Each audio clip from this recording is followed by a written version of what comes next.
And we're live. Gentlemen, Diablo 4. I don't want to waste a moment. I'm too excited for this damn game and this review. How we doing?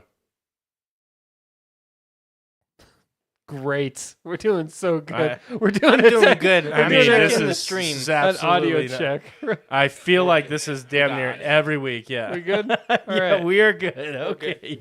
You know, I just don't want to go into it and like we're deep in discussion and then all of a sudden we get a comment like, guys, we can't hear you. And we're like, That'd probably be for the best, but we'd probably get more views that way. It's If we hard were just to muted. It's hard to match your energy. You know, you can go from 0 to 10 really quick, and it takes me at least twice as long to get there. I Well, try. I but- exist at like a 9.5. So, but Diablo 4, collectively, let's just lay some groundwork here where we're at with the game. All three of us have beat the game. mm-hmm. All three of us have access to World Tier 3. Yep. All three of us have a combined total playtime of 120, 130 hours, give or take. Mhm. So, yeah. You got a lot of... This is a deep bench, considering this game. We're ready. And let's just start with the things that I think you guys care about the most, which is the story and the narrative. And what'd you guys think of it? We all sort of beat it together, and I for one had an absolute blast. I enjoyed playing with you guys. But what was your overall thoughts on the actual campaign, the story, and how you played it? Dylan, want to kick us off? Yeah, sure. I really enjoyed the campaign. I really liked the lore and like the aesthetic of the world, like this kind of dark, demonic hellscape, and you know, like even the good guys aren't really good guys because they're doing the same fucked up shit that the bad guys are, but just Yeah. different. And so I really enjoyed the whole background of the, you know, the story, the lore, the world. And I thought one thing I have to give them credit on is I think that our character that we play as was given just enough character to make me interested, but not like I didn't feel like I was forced to be somebody until the end. We'll talk about that, but but I felt like it was a good mix of like our characters seemed to be an actual person instead of just like, you know, when you look at like Zelda, he just kind of stands. Link stands there and just goes, Yeah. Even in the cutscenes, yeah. the character will have like a full-on dialogue, and he'll just be like, Yep, and then that's it. But this one we actually had character and development there. I thinking on it, letting it settle. There is one little issue I have with the story, but this is an issue with, I would say, most live service. You can tell that it's meant to be open-ended, and it's meant to be like, oh, Evolved. it's we not have wrapped up. yeah, we have by a any new means. season coming out. Just wait for, you know, so Yeah. that would be my only complaint about the story is that it's built for that, which makes sense. It's a game that's going to receive the support for, they said, like 10 years, right? That's, Well, that's the that's the historical plan. historically they've done 10-year Yeah. plans for their games. So, but overall, I did really like the story. The ending is a little bit iffy, but that's my issues with it are because of the live service aspect. They can't really conclude it well. So I don't know if I would ever be satisfied with a ending for a live service. yeah, because that's only a It doesn't have a pretty bow on it. Yeah. it's only a portion of their game. Really, it's going to be so much more than that, and so you don't get the chance to really wrap up something that feels satisfactory. Mm-hmm. What about you, Kyle? What did you think of the story? I think the story itself, it's probably an 8 out of 10 for me. It's a good story. I like like you're saying, the setting, the atmosphere. Like we always joke, my favorite area in Elden Ring is Caelid. So I like those kinds of worlds. And this is actually not nearly as desolate as Caelid, No. but I do like the like kind of hopelessness, and then you being a character that represents like hope in a hopeless world kind of thing, and that's sort of what they were pushing towards a little bit. I do think that narratively speaking, there were some gaps in the story, and there were some areas that were weaker than others. But I think that in a game like this, that's justifiable in a way, because that's the story is there to, you know, keep you invested in the world, but ultimately what you're getting into a Diablo game for is the gameplay, the the grinding, the the replayability. Mm-hmm. And so that would also be a complaint of mine is even though I expected it, so it wasn't like it was all disappointing or anything. It did feel like it was just a tease for the Upcoming next seasons. the next content that'll come out. Mm-hmm. And based on the fact that it's a live service game, hard to knock it for that. They got to have something to keep. They can't just be like, you can't You solve. defeated all the can't, Yeah, evil. you can't be like, oh, I've conquered all the lands. I am the savior, and then because then it would make sense when Mephisto, comes back, and you're like, but wait a minute, didn't we just? I think it's important for them to leave it open like that so that they can just keep going for X amount of years. Game itself, I think the lore for Diablo is like up there. It's like 9.5 out of 10, 10 out of 10 for me. It's right in that range. So overall, I mean, I would say I really enjoyed the game. But I'll let Billy get into the gameplay and the mechanics because he's much more into that than Yeah, so I mean, the only reason why I played the campaign was to unlock gameplay items such as the horse mount and skipping campaigns for any alts that I roll. But what I ended up finding myself doing was I just thoroughly enjoyed the campaign. For me, it really hit stride after Act 3.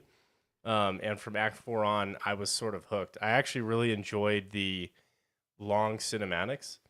And I think that, so I'd like to preface this. I've never played a Diablo game before, and I don't think you have either, right? I played a little bit. You played a little bit, and I know you played Diablo 3. I played Diablo 3, not as much as I've played this one already. Oh, okay. And I watched my dad play and beat Diablo 1 and Diablo 2.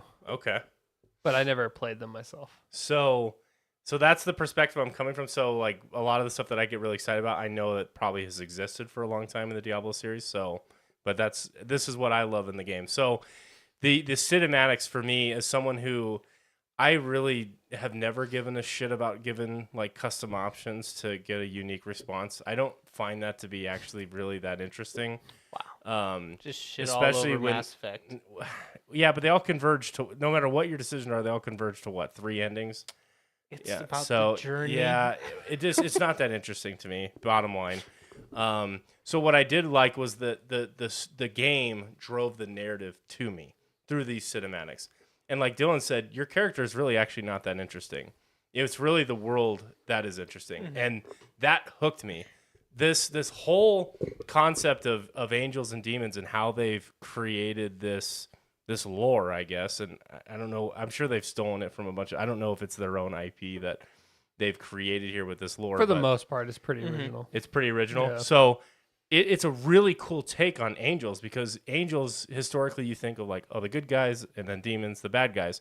That's not necessarily the case. And in some of the actions that take place, I mean, we're trying maybe to dance around some spoilers, but in some of the actions that take place, you almost think like, whoa, that's a really bad move for that angel or the demon. You're like, oh, I actually don't mind that action. And it kind of dances around this like good and evil, bad and good, angels and demons concept that was super refreshing and new to me. And I was like, I found myself really hooked through the cinematic. I felt like at some level I was watching watching like a movie in some cases. And so from Act 4 on, I was like, this is pretty cool. And I didn't really care that my character was just sort of along for the ride. Cue up Act 6, where we get to see the in-game trailer from the trailer that they put out. I don't know which one. It was like it was the cinematic trailer for the story, right? I don't remember what. I think that's what it was called. Was that the one that you're like is the greatest trailer you've ever yes. seen? So I joked. I was like, that was not E3, but Game Awards, Game right? Awards, yeah.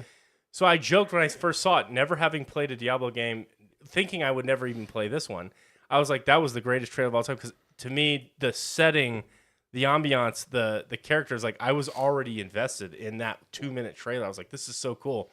Well, it takes that trailer and then expands upon what happened, and it was like a 15-minute cutscene. I don't know how long, but it was lengthy, and it was perfect. Now, it was pre-rendered, and you could definitely tell that there was a fidelity jump, in terms of the graphics. But I don't care about any of that. I don't care about real-time rendered cutscenes because I got to see my dumbass character in the back. I don't care about any of that. It was epic to get to that point in the story, and then seeing that, it was it was just majestic to me. You reminded me of that Boys meme where Homelander's like, perfect. It was perfect. You know what I'm talking about? Yeah, exactly. It was perfect. For me, it was. Well, And Blizzard has a track record of They've always knocking it out of the just water been, with with cinematics. And Yeah. that's what I've been hearing. And this is my first Blizzard game. they've It's been always awesome. been amazing with cinematics. That's what Yeah. they do. I know you're not into Overwatch, but you should watch some just because, like, They have like a cinematic They for have like every great ones. character. And And every they're time they good. introduce a character, they have like a 15 It's like minute a mini movie film, on it. right? Yeah. Yeah. But they're like that level of quality. For all Loved their it. Diablo 3 cinematics were like that. You could tell that they have the personnel investment too, because on the credits, the largest team seemingly was the marketing team. The writing, the only reason I wouldn't say that was perfect for me is it was beautiful and it was epic and it was fun to watch. But I just felt, I don't know. I'm the opposite of you. Like, I almost don't like the fact that our character was treated so nonchalantly. You know, like I feel like if I am as powerful enough to take on Lilith, like why am I not like getting any kind of reverence from anyone? Yeah. You know, Mhm. like why it just didn't make sense for me story wise how I could take on, someone that's turning into a primeval, beat her, and them just be like, thanks. you know, Yeah, see, to me, like, that makes no sense story wise for me. yeah. And I need it to make sense. I could see story-wise. that as a common complaint, but for me, like my character is so uninteresting because there's millions of us, 3.5 million, as we learned that they have sold copies. Yeah. But there's only a few of them, and they're way more intriguing and interesting than anything I could be as a simple sorcerer. So that's farmed some gear. My question for you, Billy, is so you don't mind that we had nothing to do with that battle? We weren't even in it. I It was all a flashback. didn't care. No, it Hmm. wasn't a. It wasn't a was. flashback. It was. That's what those pedals are. It was flashback from like literally not that long Yeah. ago. Okay. Like it. I see. By the time you got Yeah. there, it already happened. Yeah. Right. But like it wasn't I was even like, we real just- time. yeah. Like your character didn't even like see it happen. Couldn't give a shit. It's so Hmm. foreign to me. I know. Couldn't give a shit. I love the cinematic, but I would say that I probably would have enjoyed it more if I was like in that battle, like That probably would have been neat. participating Yeah. Yeah. instead of just But then they couldn't pre-render it, I Yeah. guess, and it'd have to be, I think that could have been neat, but it was cool to see like when I get we're dancing around spoilers, but like it was kind of cool to Let's see. just throw a spoiler tag on it right now. if we Yeah, can. spoiler tag. Well, we Like could get when you see the faith, when you see faith being lost, like the whole wave, the whole flavor of the battle shifts, right? And it was just that to me was really really cool. You couldn't really have that if you were there because then you're like, well, I could have stopped it, right? Well, you could have had your character over off fight. You can make it work. I like just think about now. You could have your Yeah. character fighting a mini boss but off how- to the side. Okay, so why didn't it work in this case then? You were basically just 5 minutes behind what had just happened. Well, yeah, Blizzard decided they didn't want your character in it for some reason. But saying, which in case you end up chasing her down anyway. yeah, so they should have just put it in. is So my you argument. would have been okay if you were just literally farming like low level minions off No, to the like side. I have a boss fight. I'm fighting the boss. I beat him, and then it shows me that cutscene that like that's taking place the same time I'm fighting this boss. I'd be Hmm. okay. I'd be more okay with that because then I feel like this huge epic battle, I'm actually participating in it, and like I'm like fighting this. They could have Yeah. come up with some demon or something that I Well, am defeating. To me though, that was the whole point of like the angels' hubris, right? Like just marching in there. I don't need you. I don't need the Herodrum. I'm just going in. It was, Yeah, but I don't like that. I mean, Yeah. that's exactly what it was. They were Well- trying to showcase that, Inaris was Marched his army in, and that was it. he misbelieved that he was the prophecy. to fulfill that prophecy, and that was his goal to get back to heaven. Which that's a whole other thing Like- that was weird. think of this, Billy. So you like I'm still saying you're set. you get there. You're not in the battle, but the battle's happening. You're trying to get to, Inarius to get the crystal, whatever. And you have a boss fight. And then you have to walk. You beat the boss. Cutscene plays.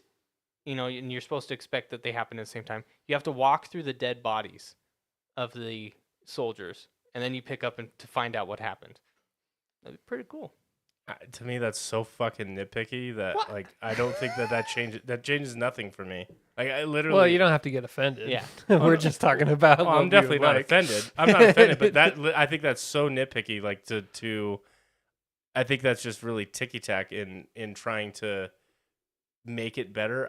Well, we were Beca- talking about like things that we like. This isn't. I'm not knocking the game at all. Yeah. We were talking about what didn't we like, No. and that was what we brought up. I'm not. You know. Yeah. But what I'm saying is, I think that experience, like if it was that or this, I wouldn't think twice about it. Because to me, it was very simple. Like we were just adjacent to the fight. We see the rose petals. We examine what happened. Whether or not, I mean, maybe it would have been better to have like that ambiance to like walk through that battlefield, and then it would have been kind of a way cooler way to kill off Donan if he got Instead like of a shanked wall. versus literally a face. Well, I That's feel like That. the four people, all four of them were just incredibly uninteresting to me, including yourself. Lorath, Yeah. Donan, and Nyrel, like I feel like all of them like just couldn't quite hit the potential of like a good fellowship that I want to get invested in. But like the angels and Lilith, Yeah. I really like them. Like their character, they have the ability to write that well, to write Mhm. characters that interesting. But like it felt, we joked about it the whole time we were playing. Like, and so let me also preface it with this: if you're already a Diablo player, if you're an MMO player, if you played other Diablo, this isn't the kind of thing that's going to keep you from playing. no. Not No, by a hell long no. shot. In fact, I think Dylan and I are probably in the minority Yeah. because that's just the type of games we like to But play. I think D4 has brought in that audience though of Yeah. narrative seekers because they've done such a better job than but the previous games. Yeah. the game felt a lot like all three characters were like, all right, you go do this. And then you go do it. And then you come back like, okay, cool. All right, let's move on to the next quest. And it felt like they weren't actually doing anything. It was just you doing everything. And We have a backup plan. yeah, the backup You. plan is you. And like, it just, that's where the narrative was really weak for me. But Yeah. where it was very strong and made up for it was the antagonists, Yeah. the world, the lore, the cinematics. That made up for it. But I didn't like approaching it story wise. We haven't even gotten into the gameplay, which we can get into, but story wise, I didn't like that the characters that I spent the most time with were the least interesting ones. Yeah, and that Mhm. is interesting. Like your squad mates are like on the level of Jacob. in Yeah, terms they're of all Mass Effect. a Like bunch of Jacobs. because like Lorath, like I think there's more to Lorath than what we know. I do. I definitely think so. Nayrel might become interesting now that she's fucking off doing her own thing. She reminded And me of then- that girl from Doctor Strange Yes. a lot. America Um, Chavez? Yeah. Yeah. Like and she just I don't know, especially right at the end. But The but I felt like Donan was the worst example of all these because I feel like they tried so hard to force you to like him through feel like the bad death of for his him. son, and then you do like the whole mental health quest line of him regaining his courage and stuff like that. By torturing him? yeah. Well, I mean, no, you drug him up to I know, to but, experience Like the cutscene they show is just him in more agony, Yeah. and then he's cured by that. That's the world of Diablo Yeah. for you. It's the world of hallucinogenics. I don't know. Like to me, the I could never fully buy into Donan. Lorath I was into because the voice actor did such a fucking amazing job. The that- voice actors were all Yes, really good I in this agree. game. But I would totally agree with that. That like the squad, like nothing that we did felt epic in terms of like you guys said, we were just sort of this powerful foursome, mainly us. Yeah, Wrecking all shop, us. and then like we were changing the tides of this entire angel demon. Even the Eternal fight battle. with Lilith It was a fun fight, gameplay wise, but narratively speaking, even that felt underwhelming to me. Where Yeah. I was kind of like, oh, okay. So with these stories, this is what I understand. It like the campaign is not meant to be a difficult thing. Like it's not aimed at making you struggle and try to like grind through because of how the game is set up. If it were that, it would kind of feel like huge barriers to entry because you have to go farm dungeons, gear, and I don't think that the campaign is set up to challenge you in that way. Now, with that being said, this isn't, as we know, Elias. So now we're getting into the gameplay side of things. Elias is World Tier 3's. To get into World Tier 4, he's the level 70 dungeon boss. He wrecks shop. Lilith is like the highest tier gameplay content in the game, besides maybe Nightmare Dungeons at like level 90. But they. She is supposed to be like the hardest content in the game. So I feel like if you want like the true fight against Lilith, that's going to be your content. But until like the campaign fight was definitely underwhelming. Now, well, I don't mean like I felt it was too easy.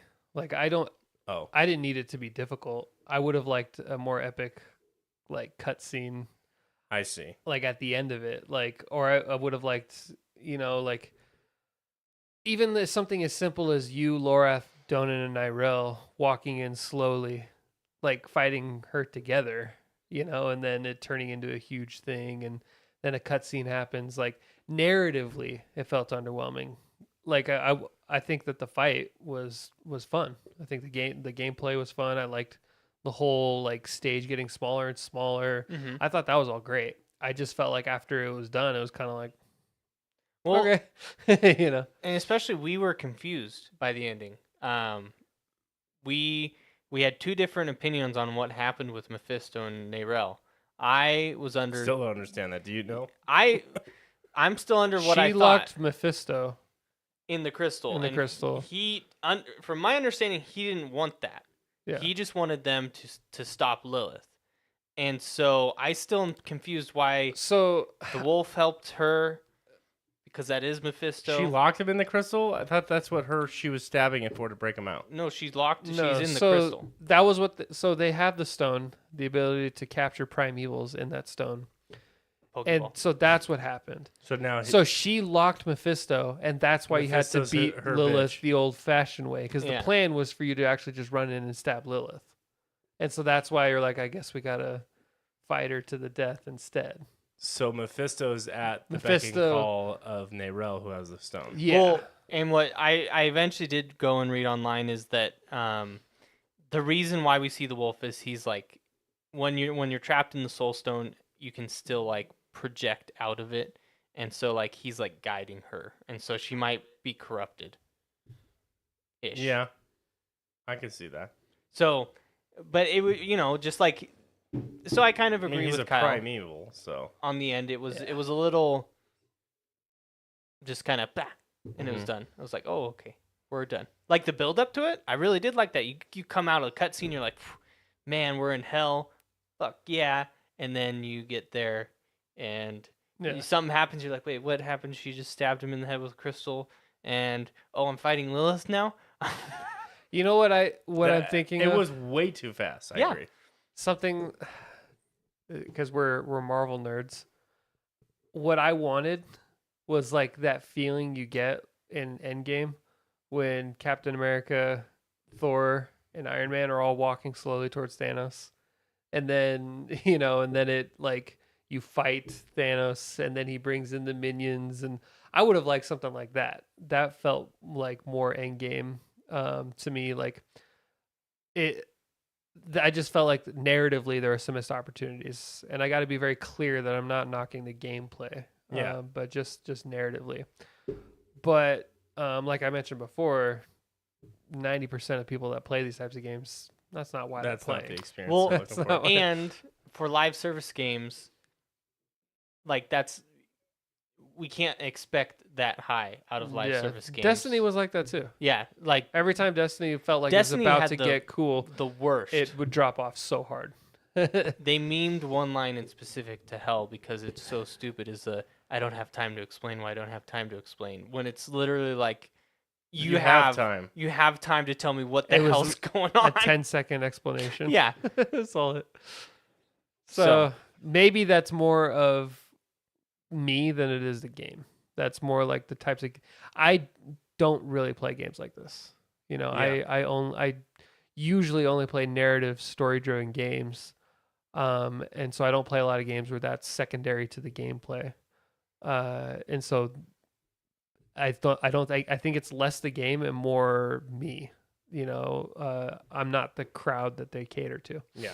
Now, it would be amazing if live service games could get all aspects of a game right. Like they could nail the story. They, like on all 10 cylinders. I think it just takes too much. Yeah. You know, just too But much. Kyle rated the story 8 out of 10. Do you don't think they nailed it? I think No, 8 I out do. of 10 is, and that's it also. I still, even with all Yeah, of that, yeah, that's what I'm even with saying. all of Yeah. that, I still think it's an 8 out of 10 story. Yeah. And that's my yeah. my perspective is this game 100% is not aimed at delivering the most cinematic story, and building your squad. None of that. This game is centered around gameplay loops, dungeon crawling, content.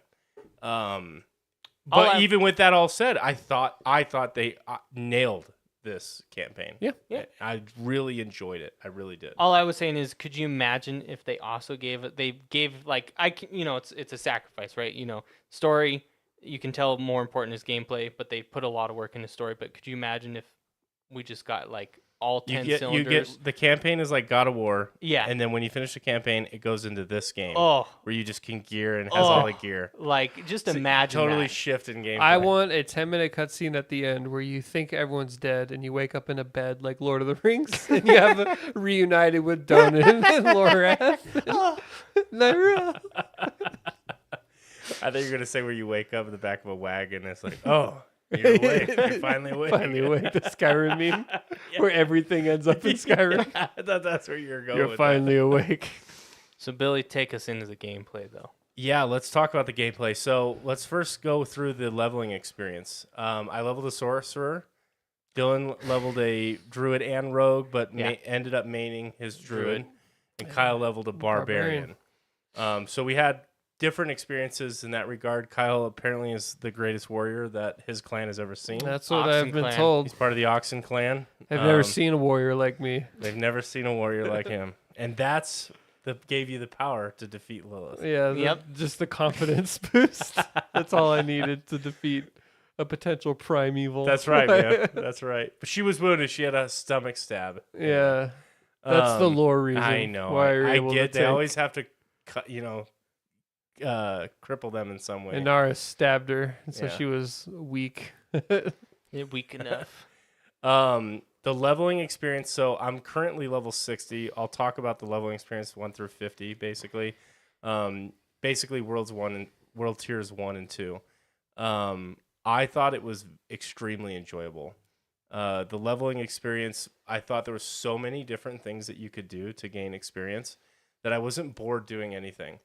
And it probably took me like 40 hours to get to level 50, maybe even 50 hours to get, or 45 hours to get to level 50. But it was a lengthy process, and I don't feel like I was power leveling or really trying to grind levels. That was never my goal. I just wanted the best gear and the best output of damage and survivability combo that I could do. One of the fun things about playing a game at launch is there's like no content around like what the meta is. And this game in particular, that early release launch, you couldn't find like build guides anywhere really. And honestly, a lot of the build guides, I was like, oh, that's a terrible build. You should have gone with this trait. Like I was critiquing and judging everything. So I sort of formed my own build with a collection of thoughts from like videos that I had watched and just playing the game, and ended up playing this really cool lightning build, and had a lot of fun with it. The dungeons are interesting to me. I love the mobility that the sorcerer class offers. The open world is a lot of fun and really, really polished. Like I can't praise Blizzard enough. This launch has gone so fucking smooth. Yeah. We had really no issues, and the cross-play experience, fucking phenomenal. The ability to leave an instance, go to town, sell gear, repair gear, buy new gear, go back to your portal and go back into the instance is an amazing idea. Or the idea of like joining your friends in a party and then you just being able to take their portal at any given time and you're taken right to their location in the middle of a battle sometimes. It just drops you in. It really polished. For a game that didn't market it or sell it itself as this sort of like collaborative play, it was so polished. Yeah. The ability to go up and down in world tier, that was the thing too. Like I was a little ahead of these guys. I was in world tier 3 while they were in 2, and joining their party would kick me down to 2. All my screen would do was flash, and I was in world tier 2. It was totally seamless. No. It was so polished from that perspective. Diablo 4 has done this the best by of a their long series? shot. Yeah, of their Okay. series. I think The it's the other best of games- any ARPG that I played. Yeah, this is, as an ARPG goes, this is leagues ahead of the competition, I would say. Yeah. As far as Yeah. like just the smoothness and the ability to seamlessly play with friends, and it feels at times almost more like an MMO than an ARPG. And then there are elements where you're like, okay, well, it's not like a full-fledged MMO, of course, but it's got a lot of like MMO inspirations in it, and it took like a lot of the good stuff from MMOs Yeah. as far as that stuff goes. Yeah, and a lot of people were nervous or upset that people bought it, spent an extra $20 to play early. This was 100% worth it. I didn't have any crashes, didn't have any issues joining your guys' party. A little lag here and there, but my God, a AAA title launching I with millions of crashed. people. I did crash. I don't know if we want to get into the technical stuff before we leave the game. We want to talk about gameplay still before we go into. Yeah, technical. we could. Yeah, we could. Okay. We could finish gameplay up here. The world felt really interesting. I loved the enemy density. I didn't feel like I was exploring, with miles of land where there was nothing going on. I felt like there was a cluster of enemies, and a really good balance between elites and non-elites. And I felt like they did a really good job, because that could be easy to screw up. Like if you gave every mob an elite, that would be annoying and almost like discourage you from fighting. But when you fight like Hell Tides, for example, which is a fantastic gameplay mechanic, there's a ton of mobs scattered everywhere, but there's like kind of butcher level looking characters, but they're not the butcher. They're basically like have a huge, chiseled sword and like a big fat guy. I think they're called the Carvers, right? The Carvers. So they look like, but they're not elites. And so you're shredding through these bodies like as if they're just normal enemies. And it's so immensely satisfying when you see those big crits, or you finally got your build in a rotation, or you do that skill combo that nukes the whole party. Like it's very satisfying. And I'm having a lot of fun with that. The Hell Tides I initially dismissed them. I thought, this is kind of silly. Started playing those a little bit today after learning more about them, just reading up on them. And with the Chest of Mystery and learning like that you get specific materials which help upgrade your other legendary armor, it is an absolute blast to play those events. Strongholds, going through there. The Strongholds might be some of my favorite content, actually. They're They're so like- diverse because Yeah. Mm-hmm. I wish you some, could replay like, them. some strongholds you could be doing one thing and then you do a completely different thing in a different stronghold. Sometimes they're long, sometimes it's quick. Like I definitely, when we first started playing, I definitely misunderstood what a stronghold was. And so like I thought it was going to be like a long dungeon or like almost like a raid-esque type thing, which is not at all like that. It's just kind of a unique content, and it's very enjoyable for sure. And you seamlessly go from the open world into the stronghold, which is like, I'm pretty sure is instanced, because I never is. once came across. I saw it happen once where a character went into a stronghold and just vaporized. just disappeared. Yeah. That to me, it's so amazing. Thanos snapped. Yeah, there you go. PvP. Okay, I've not done much, but I did go into the PvP zone and mark myself for blood. I was shitting on kids today. Dude, it was so much fun. I did it some this weekend too. I haven't died yet, knock on wood, in a PvP zone, and I love it because I have a bunch of barrier stuff that procs when I get hit if I haven't been hit in a while. Yeah. So like if I get into a combat situation with them and I've been sort of just roaming, if they hit me, I get a huge barrier that procs. And they have to shred through that, and they never do. By the time I nuked them down and stunned them and did a bunch of stuff. Like, it's a lot of fun.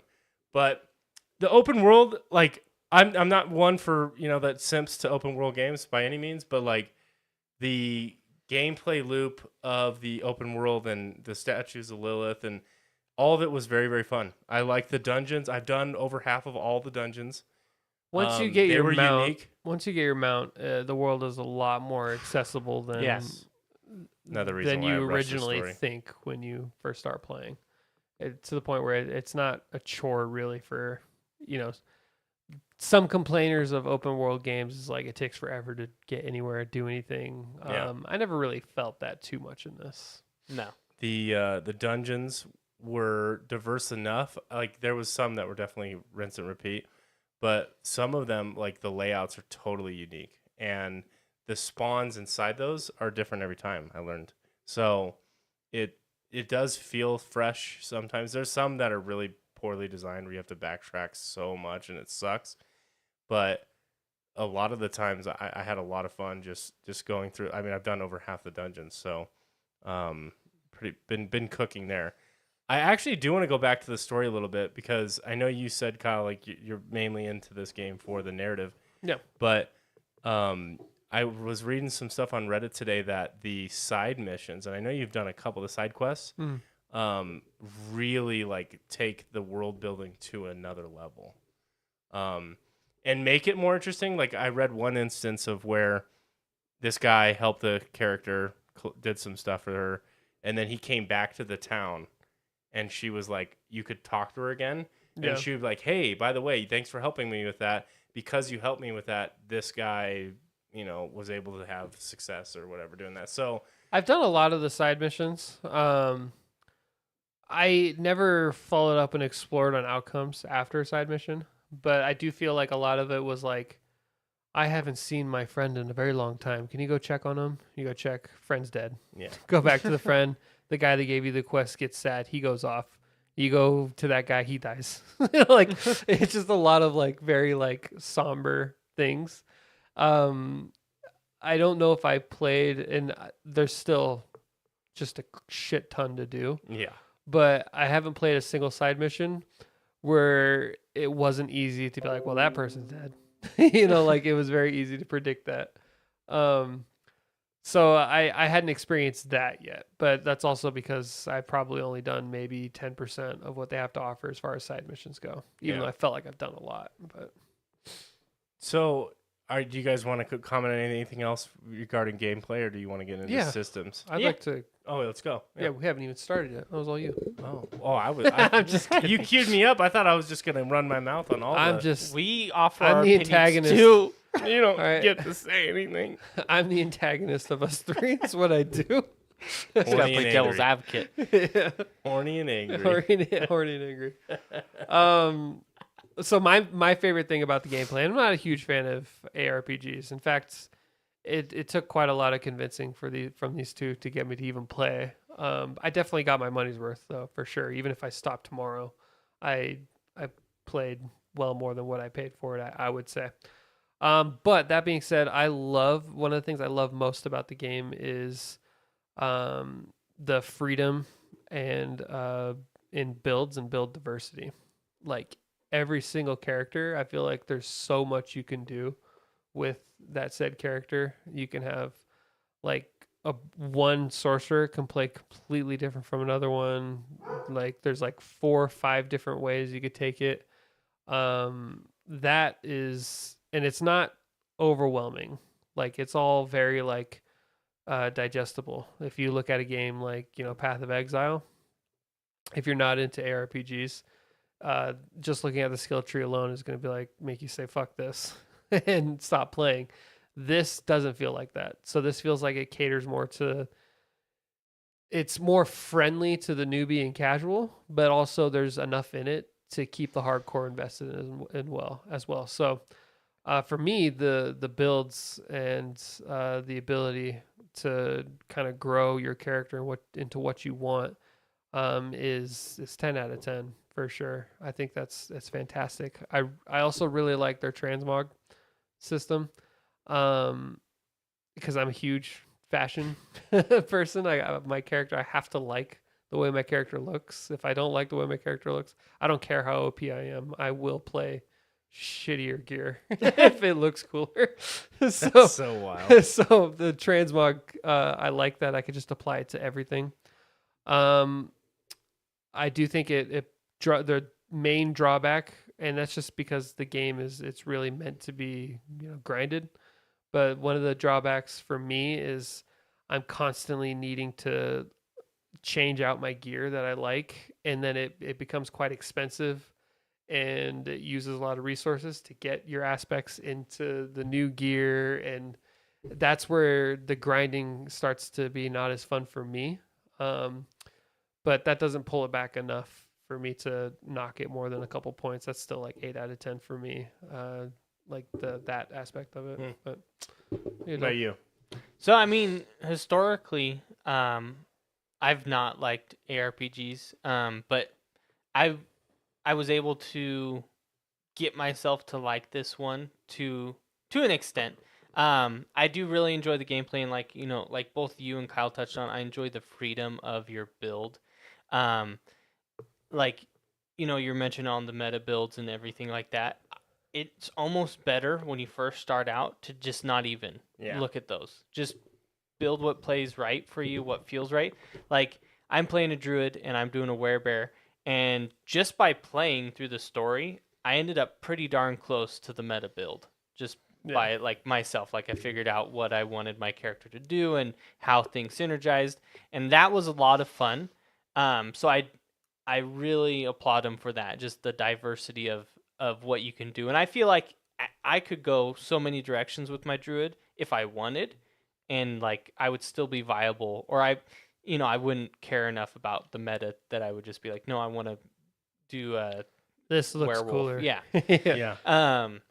I do feel like the game is Mhm. really balanced around giving you those options. Like, especially with Sorcerer, there's probably 5 builds, all completely different, like lightning, ice, fire. You could play all the different elements, have a completely different gameplay experience, and they're all roughly going to do similar damage. Maybe have different, like this one does better single target, this one does better AoE clear. So depending on what your goals are and how you want to play, you can change it up that way. But I didn't feel like in my experience I did the same thing. I didn't feel like I made missteps. Yeah. Because it was cheap enough. I wish it was free, but it was cheap enough to respec that I didn't feel like I was locked into anything, right? I didn't need to go to a vendor to give him coin to then I just right click. Respec. Yeah, I just right click on it in the middle of a dungeon if I wanted to say, hey, you know what? I need this proc again. I got rid of it. I want it back. Can you imagine the community if they had a specific vendor for respecking? They already don't like that the vendors are spread out. They'd be so pissed if you had to actually go to somebody to respec. Like in Elden Ring where you have to like go to the Renala. Yeah. No. Yeah. No, I mean, that makes sense. I in a like game that like flexibility. Yeah, but I really enjoyed gameplay. It's a lot of fun. It is a lot of ARPG, like bunch of enemies using the same skills on cooldown. So I would just say if you don't like those and you didn't get to test yourself on the beta to see if you would enjoy it, maybe be a little wary because this game is 100% that. If you're just like an RPG player, Mm-hmm. this isn't gonna. Doesn't mean you're not gonna like it. It's just not. If your experience with RPGs is Skyrim, Yeah. this is gonna be a totally like different kind of experience that you might not be ready for.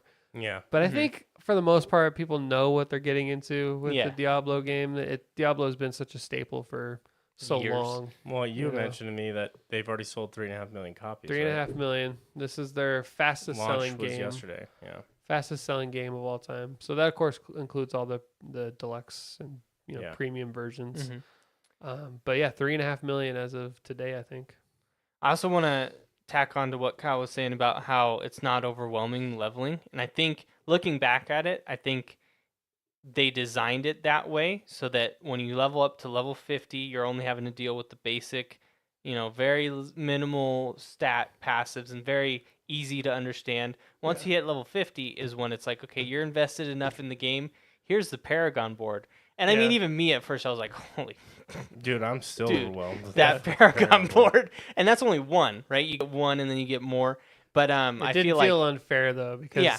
they don't even give you that until you've already invested enough time to get to level 50. And by then you know the game, you know Yeah. what you're doing. So I really enjoy that because it's, like Kyle was mentioning, Path of the Exiles, it throws you in and you can see everything. And it gets overwhelming because you're like, I don't want to make the wrong decision.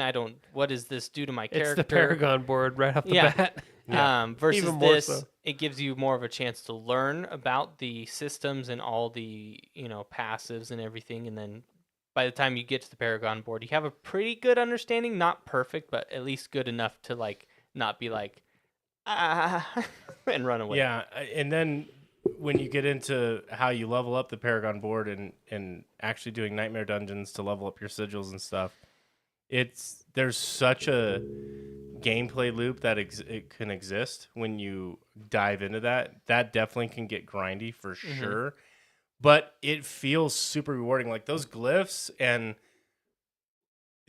like the Paragon board, each one, other than like 5 willpower, 5 intelligence, like that's maybe marginal. But when you get to the rare nodes and stuff, man, those have huge bonuses for your character that are rewarding. It's like I just clicked this, got 1 Paragon point, and I get 10% more damage now against burning enemies or whatever. Yeah. You're like, that's really cool.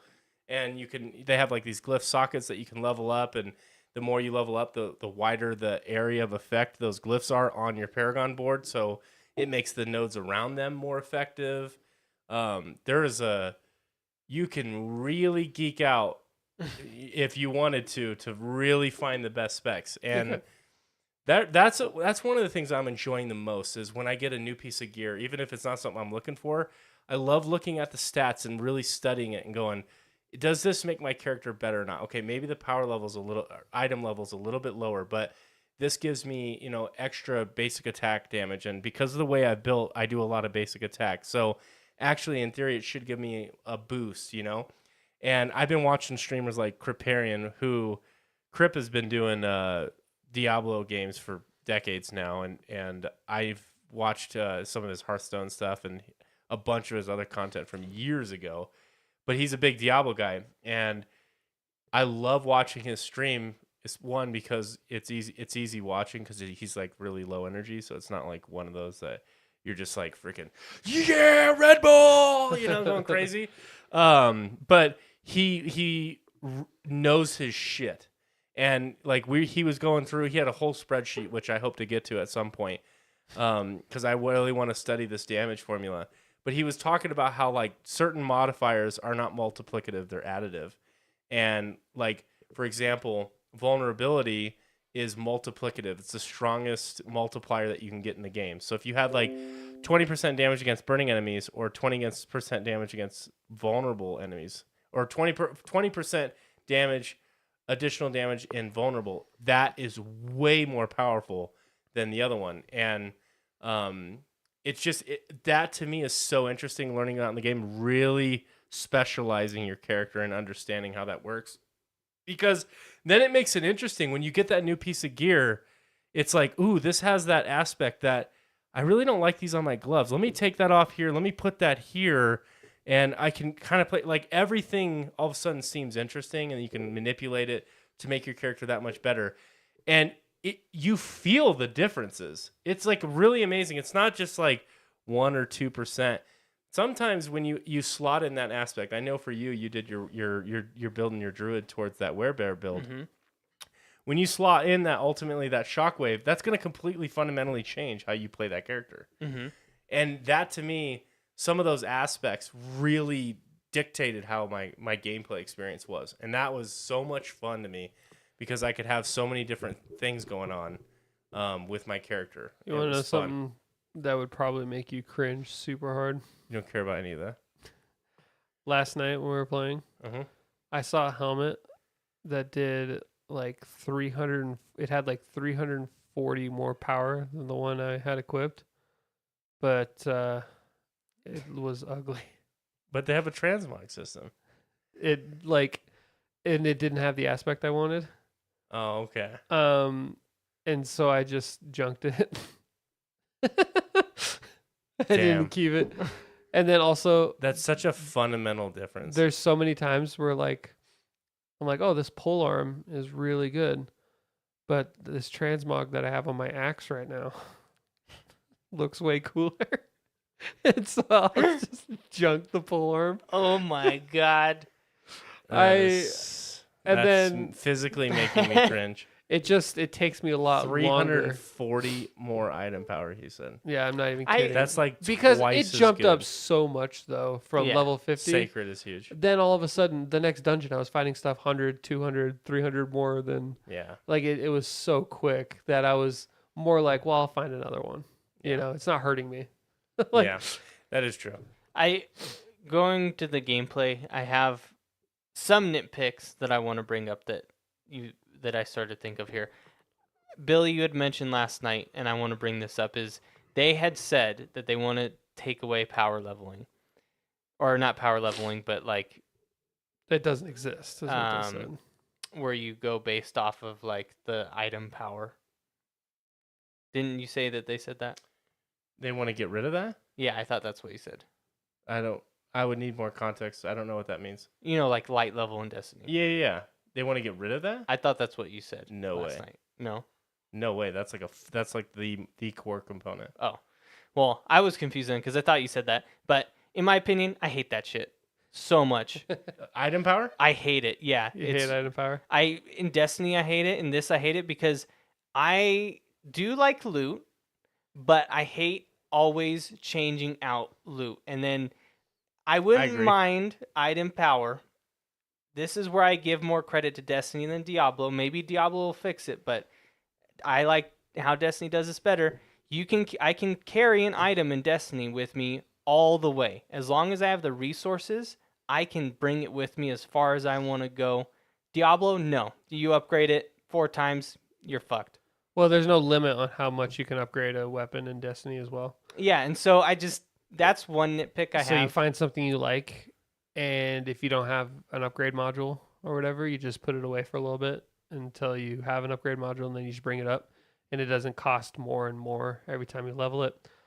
I like that as well on Destiny, but that's also then it's kind of getting away from like its core because they want you Yeah. to grind. They Now- want you to play. They want you to, and so I think that might just be a taste thing, you know. Yeah. Like, What I will say is there's always going to be that at point, but everything that I've seen so far of people farming, like the people who are level 100 and farmed those Champions Demise dungeon or whatever, they were just getting hundreds upon hundreds of ancestral legendary gear, which is the highest tier gear. Even all those item powers are roughly around 800. Right now in World Tier 3, Sacred Power level is around 680 to 720. What I will say is it does scale off your item level, but like the difference between a 750, or let's say if we farmed the gear at the top tier, the difference between like a 795 and an 800 or an 810 is not going to be that. It'll be a little bit, but that's you're definitely good enough with the 795. And so I like the idea of always having that god drop of like, oh my god, that's exactly the item I'm looking for, and it all has the right rolls, so you get excited that way. So you like always look for that god drop, but that's only for like the min maxers, those people who are gonna just grind forever to get that. Though I think the point of this game is to throw unique gear at you to make you really sort of think how to make your build best for what you have available to you. And I think that's sort of the angle that they're trying to go for. But I agree with you. Like, I hate games that just have infinite scaling. And this game's not that. It's not like Path of Exile, I think, or maybe not Path of Exile. there's a couple other ARPGs that you could just keep dumping resources into it, and it goes up and up. And so if you just grinded your character, you're just insane.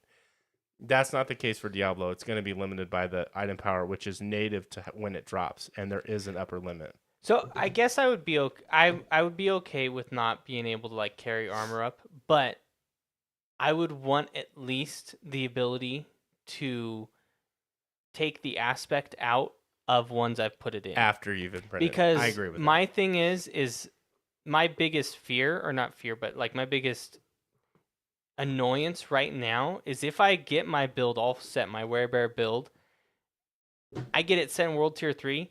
I'm in World Tier, eventually I move up to World Tier 4. And then I'm going to eventually have to just hope that I get the unique items again. It makes you wary to a point where you're like, I don't want to use any of these until I'm max level. Exactly, yeah. It's like potions or active items in other games, right? Yeah. Where it's like single-use items.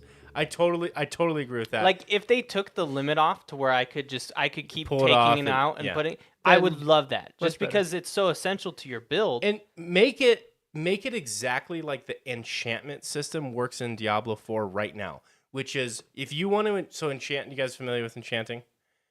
So you get the movie Enchanted. yeah, the the Disney movie Enchanted. On legendary gear, you get 4 rolls, 4 affixes, not aspects, affixes, right? Which is like 20% lightning resistance plus 10% to close enemies. It's like the stat lines, right? The enchantment system is you can re-roll one of those item lines. Okay, so there's 4 options with legendary gear. Let's say you had one that gave you additional dodge chance or something like that. You could click on that one and re-roll that, and it would change to crit chance or something like that. Now, you can only ever re-roll that exact one. So the other 3 are locked into place forever. But you can only ever, but you can keep re-rolling that one till you get a stat line that you like. But here's the catch: every subsequent re-roll gets astronomically more expensive. Yeah. It might cost like 100,000 to re-roll once, and then it goes to like 500,000, 700,000, 800,000. It just keeps going up and up and up. So make it that way. If I keep imprinting or pulling off, then charge me. Yeah. But I'm 100% your way. I have a couple of perfect aspects that I've had rolled, and I've salvaged them, and I have them in my stash. I'm super afraid to put those on anything until I get my maxed out gear because I don't want to use them. You got to get rid of it eventually. Or have to refarm it. Who knows when the hell I'm going to get that. And then Season 2 comes out, and they raise the level to 200. Did they do that in previous Diablo games where the level I don't goes know up? enough about Diablo to tell you whether or not they did that in the past. I wonder if... They certainly did that with World of Warcraft, though. I wonder if they just keep allowing... Maybe they allow you just to get more Paragon points somehow. Well, I would hope that is something they're looking at to change. I would, hope. Well, I also think that this game is not designed around like just having. I mean, you got hundreds of hours of content here if you want to just mainline one character. But I think it's balanced around you having a lot of alts and trying different builds and Multiple playing characters. different. Like, this character is gonna be really good at dungeon clearing because he's super mobile and has high single target damage. And then this character is phenomenal at AoE clear. Like you'll have this is a PvP character. This is my hardcore character. You got that variety. They encourage you to play it multiple times. That's why your second character can skip campaign and level quicker. That brings up my second complaint, though, as far as gameplay.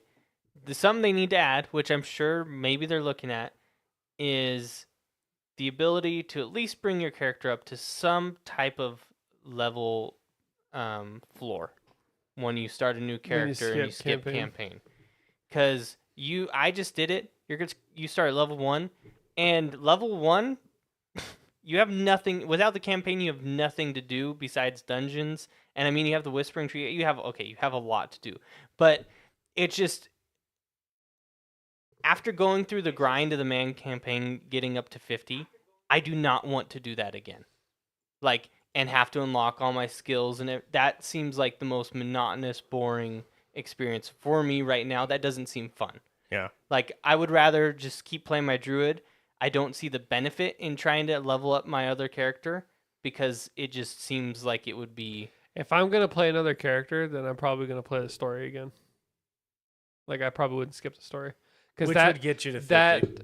that makes the grind not feel as grindy. Mm-hmm. You know. So again, maybe I'm in the minority for ARPG players, but I don't have a problem with you know having new characters. In fact, I think I would like to try a different character, Mm-hmm. but I probably wouldn't skip the campaign unless a campaign skip offered the ability to be like, oh well, because you skipped the campaign, we'll give you comparable gear for what you would have at the end of the campaign and put you to like level, whatever, close to 50 or something, you know. Even though if you found out you can get to level 50 in an hour if you have a really good friend. Yeah, but I don't have good friends. that's a hack, not a hack, but that's something that they didn't intend. Like I'm sure they didn't expect somebody to be like, okay, you stand near the door of the dungeon, and I'm gonna go kill all these enemies. They probably anticipated everything. True. They've seen. They know this their is crowd. their fourth Diablo. But They why know not exactly. just add? Why not just add a level skip? Why add that extra level of you have to get a friend, and then you have to go to the dungeon with your friend? What game has ever allowed like a level skip? Destiny. How? By completing the campaign? You complete the campaign with one character, and you can skip the campaign and level up your character to a minimum. There's no but that's like minimum just to even play any of the content at that No, point. that's minimum of what like. So, for example, right now you start the campaign in Destiny. You started at 1700, I think, or 1730. If I remember. yeah, something like that. so. When you beat it, the campaign, any other character of yours would start at 1780. But also, there's no And if I started a fresh normal character, what would I be? If I just bought Destiny now. Like, What would I don't know. like You'd have to go through 800? a whole experience, and they have a whole onboarding experience for new It's- Guardians. It's so long since I've done that. But also, there's no leveling. There's no levels in Destiny. So if you have another character, you can transfer all your gear to that new character and instantly bring them up to Oh, there's no gear type? Like heavy They're Titan, armor. well armor, but like weapons, Guns. And if you have a max level weapon, if all your weapons are max level, then all the gear drops that start happening are going to match what you're holding. And so you literally can get your character to max level. If you have a max level character, you can get a secondary character to max level in really fast. 30 minutes, Because maybe. it boosts it. Yeah. But, gotta be careful here because I don't think that, the stuff that Destiny does is really comparable in any way to what Diablo is doing, because I have a lot of faults with Destiny as well. I think I'm with Dylan on there are some things that I think would help with like the casual player. And that's the thing also. They're not catering to the casual player, at least in that regard. But grinding is not fun for me. Yeah. And so Yeah. re-rolling characters does not sound fun to me. And the only way to make it tolerable is if I do the campaign again. Well, and I did 2 characters level 30 at once. Like, I Yeah, know but that only took what, 5 hours? but I was I don't was think it's playing that with a bad. friend, and we were, he helped boost me up. So, See, at least my experience, I didn't find the leveling experience to be grindy. And to me, especially at this stage of the game with the game just coming out, I don't know if I would want the level skip because I would want to learn my class as we go along. And the thing is like the game already has like certain boosts. I already have unlocked all those skill points that you unlock doing your world renown in each area. Those are available to your new character. So when I create a new character, I'll have like 10 or 12 skill points right off the bat, right off rip. And then I have all the statues of Lilith as well, the altars of Lilith or whatever. And so I will be like a pretty well geared or well built, whatever I roll from level 1. That'll definitely speed up that curve. And now I'm going to the game knowing all that I know. So I know, okay, I want to rush this type of content. I want to do this. To me, I think just organically, I probably could get to 30 in 5-6 hours, and I definitely could get to 50 by like within a day's play for sure. Yeah, I don't think getting to level 50 felt grindy at all. But I think that was solely due to the fact that Campaign the was there. campaign brought me to level 50. And I did a lot of side missions, but I didn't really do much of dungeons or anything outside of like what I did with you guys. I didn't really do anything solo. I was always playing with the only thing I ever did solo was the side missions, but I played the entire campaign with somebody the whole way through. And so that didn't feel grindy at all. But if there wasn't a campaign, leveling up to 50 would 100% feel grindy to me. Like last night when we were doing those Nightmare dungeons. The first one was fun, and then every other one after that felt like grinding to me. And that's not who I am as a character because I don't get a thrill with gear drops. There's nothing that excites me about, oh, this is way more powerful than what I have. That doesn't do it for me. Like, Wow. that there's nothing exciting about that to me. It would be more exciting if I played a really cool story mission and then they said this blade was passed down from my father. Here you go. That would feel more exciting to me than just random. I killed some no-name boss and here's this legendary sacred. So where does Souls games fall into this shit then for you? What do you mean? Like, because these are, to me, that's such a distinction from the games that you typically love. Like, where does Souls games fall? Because that is difficult content. You're trying to level up gear. You're trying to farm for weapons. Well, I pick out the thing I like in a Souls game. I pick out the weapon I like, and I take that with me to the end. I don't. But there's no campaign. There's campaign In Souls games, the game is a campaign. That in Elden Ring and Souls games, it requires you have to more work. find it. Yeah. No, it requires more work, but it's basically like you're playing one long dungeon, and so that's fun to me. And I get really invested in the lore. Definitely The lore, and yeah. that's what I liked about Diablo as well. The lore. Mhm. And that's one of the things I gave that a 10 out of 10. Souls games, I think it's impossible to compare a Souls game to an ARPG. The gameplay is more fun to me too. I think actually that's really the main thing, is the gameplay is way more fun than an ARPG. In Elden Ring, you prefer that gameplay than 100%.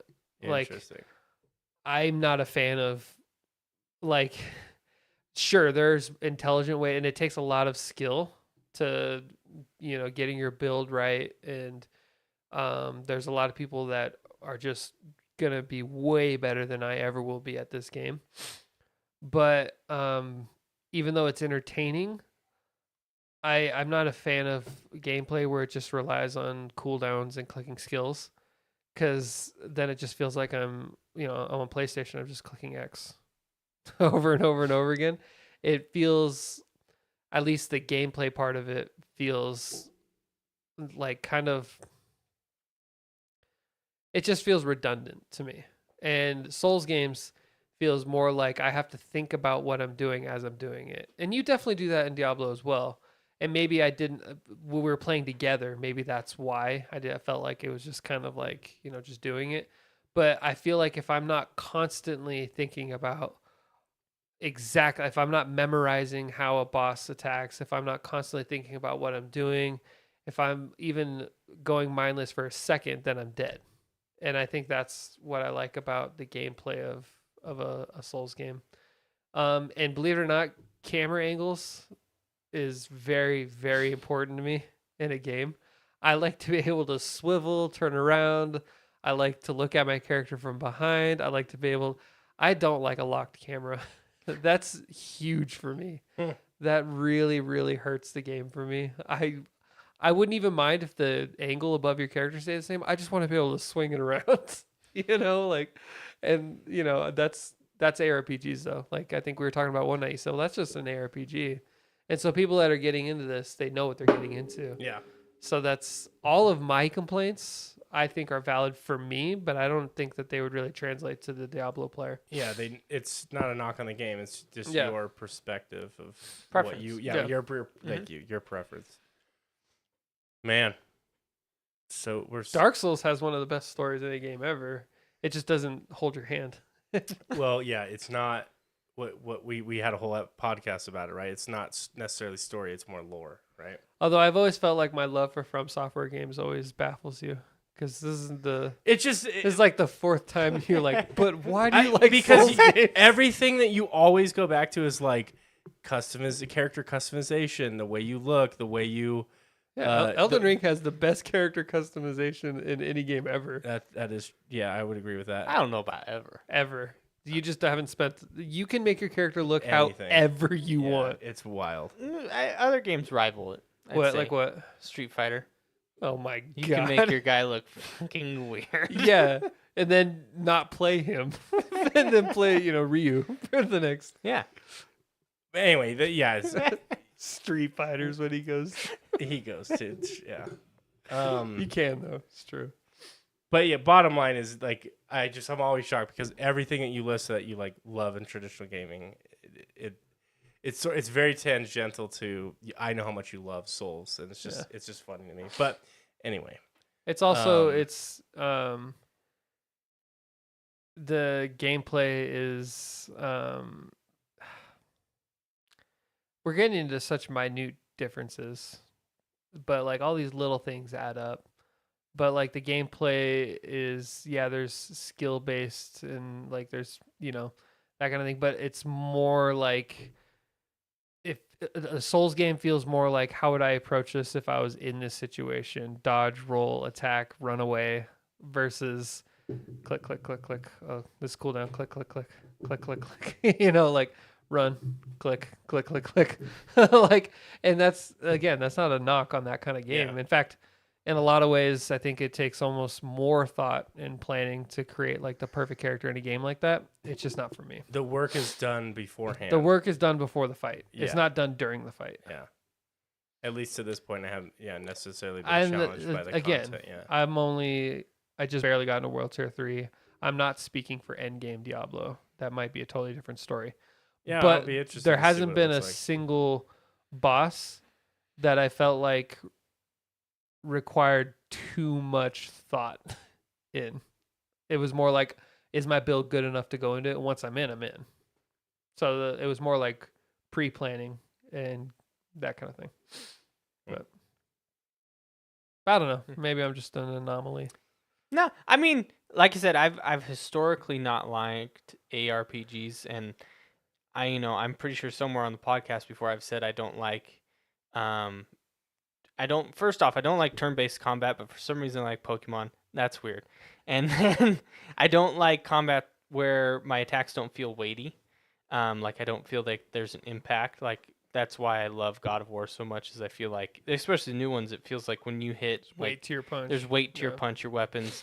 But I don't know why I was able to enjoy the combat on this one when previously in the past I haven't been able to. I don't have an answer there. But I do have to. I noticed the flaws in it because that used to be the thing that turned me off from it. Is just it is a lot of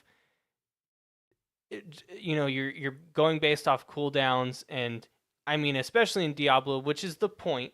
But you're just buried in a sea of enemies, and it's fun. But also it's like I can't even see my character doing anything. I just know that's what they get off to. I though, know, man. That's and that like that's cool. premium Diablo game. That was cool when we were in a dungeon. There was a That's bunch of what I elites. We were get off just to. going, but there's a Just seeing different. damage everywhere. There's a different kind of. I get more of a, adrenaline or, Dopamine hit. dopamine hit when I see my character, when I'm able to see like Kratos punch a dude, pull off a cool combo. Than It's more that. personal. Yeah, but I do like the Diablo combat, and I don't know why I've all of a sudden been able to like it. But in the past, I understand, Kyle. It's that- interesting. Yeah. I've said all of this, and so I feel like people that if they were watching this and they didn't realize that I just spent a shit ton of time playing the game would get the wrong impression that I'm saying that I don't like this game. I really do. I think it's a lot of fun, and I think that I've had a really good last 3-4 days that we've been playing. And I highly recommend, even if you're not an ARPG player, at least checking it out. And I think maybe I was just allowing myself to get a little too nitpicky tonight. So I should end it on saying that overall, the gameplay has far more Pros and than cons. Even for someone that is not an ARPG player like me, it still has way more pros than cons. I do want to, if Kyle's going to continue to play with us, Billy, I really almost want to tell him to try different characters.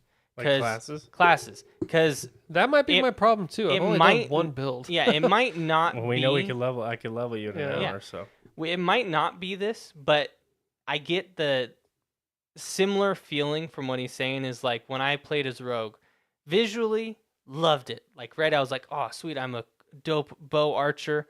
But the gameplay, I just was like, this sucks ass for me. And, some people love Rogue, and I watch YouTube, I'm like, holy crap, they're wrecking shop. But for me, I was like, it was like nails on a chalkboard. I was like, this is boring. I hate this. But then I go play Druid, and I'm like, you know what? I like this. I like smashing stuff as a bear. Smash good. Yeah, smash good. And so I would almost say maybe we can try it to see if that's the issue, and I don't think that's the fully only the other issue, character that I'd really like to play would probably be Druid, but I hate the way they look. Just get the full werebear all the time, then you're just a furry. Yeah, that's me. That's what I'm into. You need a paladin to be released or a holy warrior. One idea, and or knight or something. Yeah, I've seen. So they've said that the next character isn't going to be one that's previously been in, and I think one that would be so cool would be like a demon knight, or like some type of hell knight. Yeah. What if they release two, like a heaven knight and a hell knight? People were saying, what if it's one, but you have, by upgrading, you get the choice of hell powers or light powers, and you can use both. I don't know if that makes sense lore-wise. Although, reading into the lore, the people of Sanctuary, they all used to be just as powerful as angels and demons. So there you go. That's why we have our place. Yeah, they all used to be just as powerful as angels and demons. And then, I forget, it was either Lilith or Anaris. They got into some huge fight about it, and Lilith started killing them to get their power. And Anaris was like, you can't kill, our creation anymore. And then he drained them of their power to make them safe who they are now, so that she would not feel the urge to. So maybe we found a way to absorb that power back. Which is another reason why people are like, why did he all of a sudden, like, I need to get back into heaven? Like, what happened? Because he was sort of like a champion of the people. Not as much as Tyrell, but. Well, anything else that we want to go over about the game? Kyle, I know, wanted to talk about technical aspects. Yeah, well, we never even got to that. Yeah, I did real quick. I want to add on the technical side. Just the only point that I have is, it amazes me, the crossplay and the ability of to load in. We've talked about it previously, but just an example is last night Billy was on, I hopped on, and he invites me into his game. I hit accept. I'm in it. There's no loading screen. Transition. Nothing. My character was walking, and all of a sudden I was in his game. And that amazes me that there was no oh, let me move you into his server. No, I was just in his server. Now, maybe that might have been different if I was somewhere, because I was in Kielvashad. Maybe that would have been different if I was in... If you were in the same town as him? Maybe. But not in the same... instance. Yeah. But that still is it's very seamless. No, I've accepted party invites in the same spot. It just flashes. It just wow. See, just, that amazes everyone me. disappears. It's just like going from World Tier 2 to 3. You're reloading a whole new world. But it just flashes, and the people disappear because they're no longer there. Yeah, I don't really know how much there is to talk about the technical stuff other than it's functioning for a game so that well. Launched. It's extremely smooth. It's done very well. I did have the game crash on me 3 times throughout my entire play, but it's almost not fair to count that because for one, the game wasn't even full launch yet. We were playing early access, and then for 2, when it did crash, I was able to get back in so seamlessly that I almost forgot about it Yeah, well, like immediately. tell them like how you load back in. You just like go into the game, click on your character, and it loads you right into wherever you're doing. Exactly where you were. Yeah. Like if I was playing with Billy and I crash, I just restart the game. It puts me right back with Billy. I don't have to like You don't even have to re-invite. To the re-invite. party. No, I'm just back, and it. Yeah. Yep. Like, Last night ta-da. I had some server issues at the end of the night, but I think that was due That to was launch day. I know everybody sure. is right now. I've Yeah. seen a lot of posts online. Right now? Yeah, just with the rubber banding, a lot of people have issues with that. Oh yeah. So what we're talking about there is prepare So that's when so that Rubber only hits band. what I've noticed is when you enter a new area. yeah, when you're leaving a town or Because going it in. sort of populates an instance or whatever when you're in that area.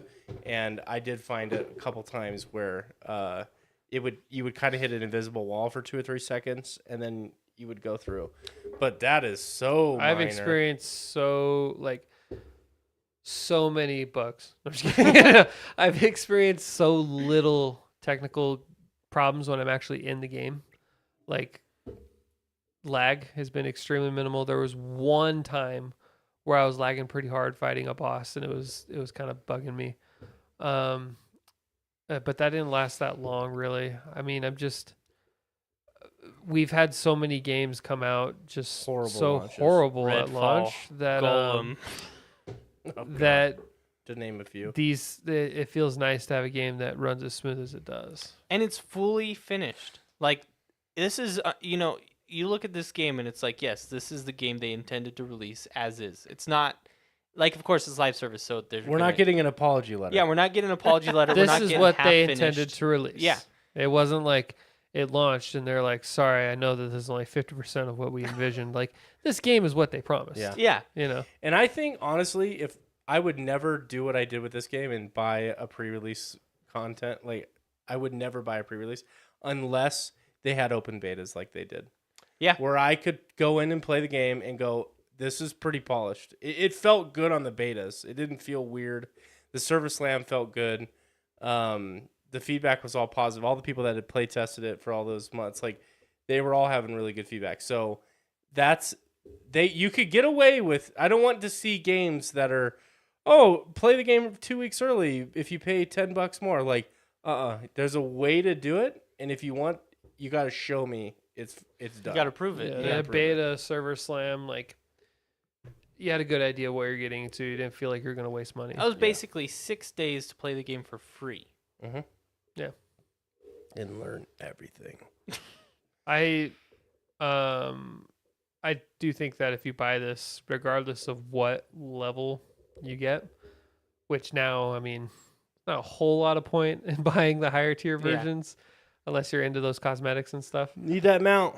Need that mount, but you'll get your money's worth for sure. Yeah. If you think about how much hours you can sink into this, I think I've already feel like I got my money's worth like 10, 15 hours ago, Yeah. gameplay wise. So It's a good game. Check it out. Good game.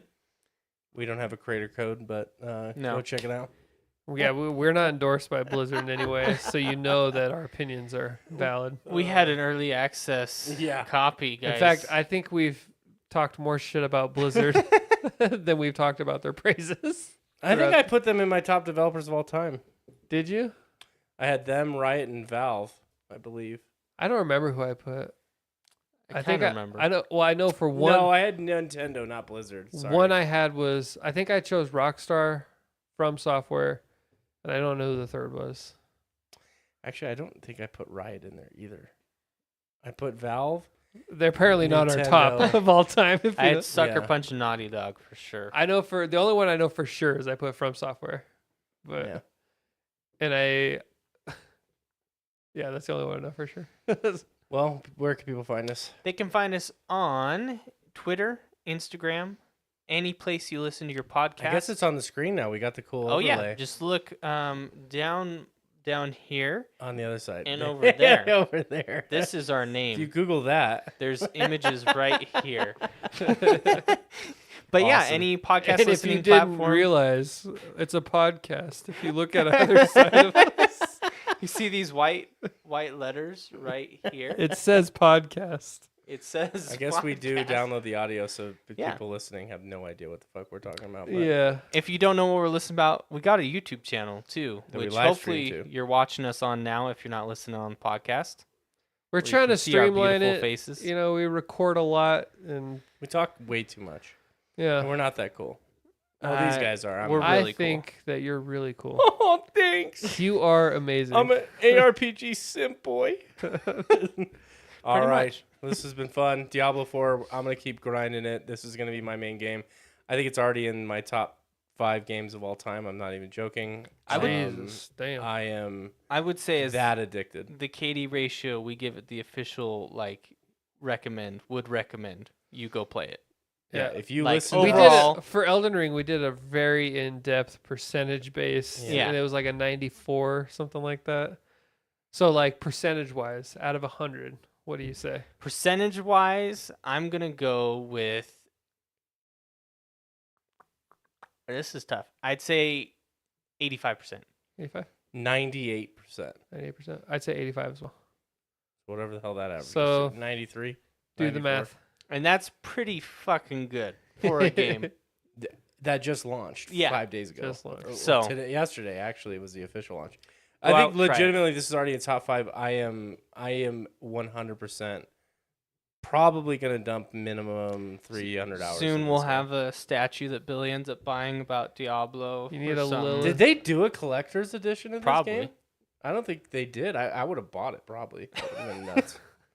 You can probably If it find came it with on something eBay now. cool. More than anything, I'm just happy for you because you were so hyped for this. I'm glad that it met your expectations. That launch was so unbelievably smooth that I found myself just sitting on my porch appreciating Blizzard. Like, thank you for making my weekend. Just so on the good. porch, man. I was, man. Blizzard. I was like, dude, this is a great time to be alive. So, I'm anyway, changing my score to level it out. I'm choosing 25%. Just kidding. I don't want people to get too excited. don't get too excited. And remember, as always, with the good KD, you get the dub. Bye, guys. Bye.